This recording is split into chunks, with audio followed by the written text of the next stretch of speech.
બટાકામાંથી નવી જ રીતે ફરાળી લાઈવ ઢોકળા જોતા જ ખાવાનું મન થઈ જાય. ઘરમાં આ ઢોકળા બધાને ખૂબ જ પસંદ આવશે. વ્રત કે ઉપવાસમાં ખાઈ શકાય તેવા એકદમ લચકેદાર, તમે જોઈ શકો છો કે કેટલા લચકા પડતા બન્યા છે અને જાળી પણ એટલી જ સરસ અંદરથી પડી છે. અને સાથે ફરાળી ચટણી, એની લિંક નીચે ડિસ્ક્રિપ્શનમાં આપી દઉં છું. તો આવી સરસ રેસીપી જોવા માટે વિડીયોને સ્કીપ કર્યા વગર પૂરો જોજો. તો ચાલો જોઈ લઈએ રેસીપી. પણ એ પહેલા જો હજી સુધી મારી ચેનલને સબસ્ક્રાઇબ ના કરી હોય તો સબસ્ક્રાઇબ કરી લેજો અને બેલ આઇકન પર બટન દબાવી દેજો, જેથી મારા નવા વિડીયોની નોટિફિકેશન મળતી રહે. તો ચાલો જોઈ લઈએ રેસીપી. સૌથી પહેલા અહીંયા 1 વાટકી જેટલો મોરૈયો લઈ લેશું.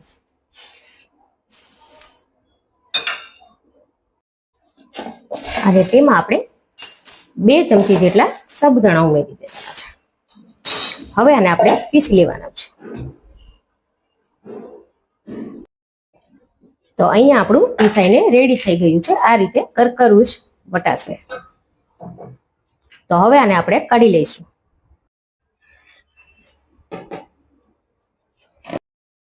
હવે મેં અહીંયા 2 નંગ મીડિયમ સાઈઝના બટાકા લઈ લીધા છે. તો તેની આપણે અહીંયા છાલ ઉતારી અને ટુકડા કરી લેવાના છે.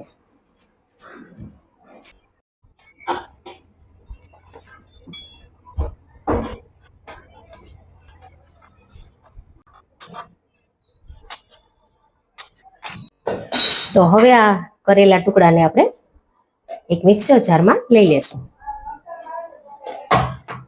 અને પીસી લઈશું. જરૂર પડે તો થોડું પાણી વચ્ચે ઉમેરવું. તો મારે વાટવામાં અહીંયા થોડા પાણીની જરૂર છે, જેથી કરી ગાંઠા ન રહે અને એકદમ સ્મૂથ થાય.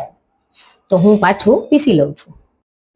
તો મેં અહીંયા આ રીતે પેસ્ટ બનાવી લીધી છે, તે આપણે સાબુદાણાના મિશ્રણમાં ઉમેરી દઈશું. મિક્સર જારમાં આપણે અહીંયા 2 થી 3 તીખી મરચી છે અને 2 આદુના ટુકડા છે. આને પણ આપણે પીસી લઈશું. તો મારે અહીંયા સરસ આદુ મરચાની પેસ્ટ બની ગઈ છે. તો આપણે તેને મિક્સચરમાં ઉમેરી દઈશું. થોડું પાણી ઉમેરી પાછું ઉમેરી દઈશું.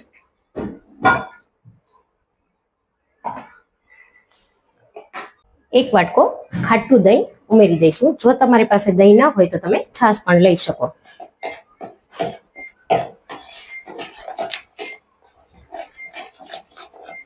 અને આપણે તેને પલાળવા માટે થોડું પાણીની જરૂર પડશે.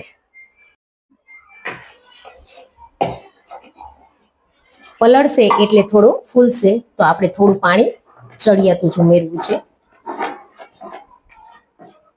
તો આ રીતે હવે આપણું બેટર, હવે 20 મિનિટ પછી આપણું બેટર સરસ પલળી ગયું છે. આ રીતે તમે જોઈ શકો છો કે ફૂલી ગયું છે થોડું.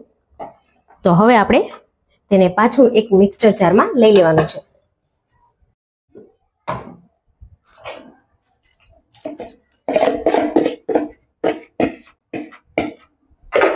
હવે આ મિક્સર જારમાં આપણે મોટી 2 ચમચી જેટલું તેલ ઉમેરી દઈશું. તેલ ઉમેરવાથી એક ફાયદો એ થાય છે કે આ ઢોકળા આપણને ડૂચાળો નથી વળતો. આમાં આપણે સ્વાદ અનુસાર મીઠું અને થોડી હળદર, જો તમે હળદર ના ખાતા હોય તો તમારે સ્કીપ કરી દેવી. એકવાર પીસી લઈશું. તો આપણે અહીંયા એકવાર પાછું ચલાવી લીધું હતું અને તમે જોઈ શકો છો કે હવે એકદમ સ્મૂથ એવું આપણું બેટર બનીને તૈયાર થઈ ગયું છે. આ રીતે કણીદાર. તો એને આપણે એકવાર મિક્સ કરી લઈશું પાછું. તો હવે હું અહીંયા થોડા ધાણા ઉમેરી દઉં છું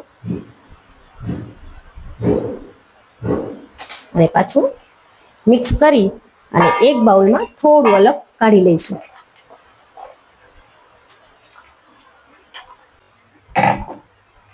હવે આમાં આપણે સોડા ઉમેરવાના છે. તો મેં અહીંયા બેકિંગ સોડા લીધા છે, અડધી ચમચી જેટલા લીધા છે અને તેના પર આપણે લીંબુનો રસ ઉમેરી દેવાનો છે,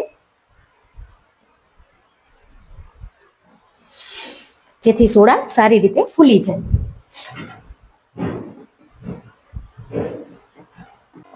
આ રીતે એકદમ 2 મિનિટ સુધી કન્ટિન્યુ ચલાવીશું. તમે જોઈ શકો છો કે સોડાના સ્પોટ આવી રીતે આવી ગયા છે. તો મેં અહીંયા એક થાળી ગ્રીસ કરીને રાખી છે, તેમાં આપણે આ ઉમેરી દઈશું.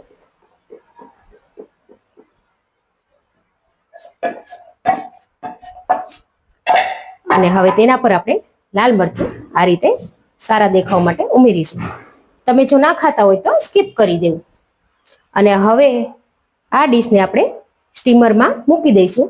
સ્ટીમરમાં મેં અહીંયા પાણી ગરમ કરવા માટે મૂકી દીધું હતું, તો તેમાં આપણે આ ડીશ મૂકી દઈશું. તો આ રીતે ઢોકળિયામાં ડીશ મૂકી આપણે તેને 10 મિનિટ સુધી થવા દઈશું. હવે 10 મિનિટ પછી તમે જોઈ શકો છો કે ઢોકળા સરસ ચડી ગયા છે. તો ગેસની ફ્લેમ આપણે બંધ કરી દેવાની છે. હવે તેના પર આપણે પાછું ઠંડા થઈ જાય એટલે એક મોટી ચમચી જેટલું તેલ ઉમેરી અને સારી રીતે સ્પ્રેડ કરી દેવું. આ રીતે કોઈ આ રીતે સ્પોટ દેખાશે, પણ ટેસ્ટમાં ફરક નહીં આવે. હળદર જો વધારે પડતી તમે ઉમેરશો તો આ રીતે થોડું સ્પોટ કોઈ દેખાશે. તો હવે આપણે તેના કાપા પાડી લઈશું.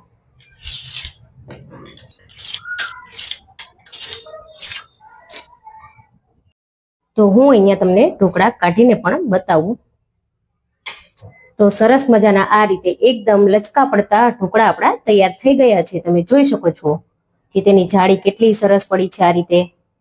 અને જો અંદરથી પણ એકદમ સરસ સોફ્ટ એવા તૈયાર થયા છે. હવે થોડા ધાણા ભાજી પાછા ઉમેરી દઈશું.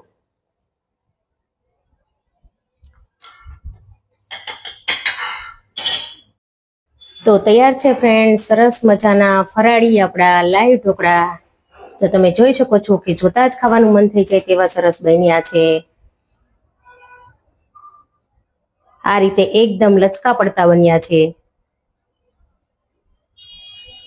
જો એકદમ સોફ્ટ જાળીદાર, સાથે સરસ મજાની ફરાળી ગ્રીન ચટણી.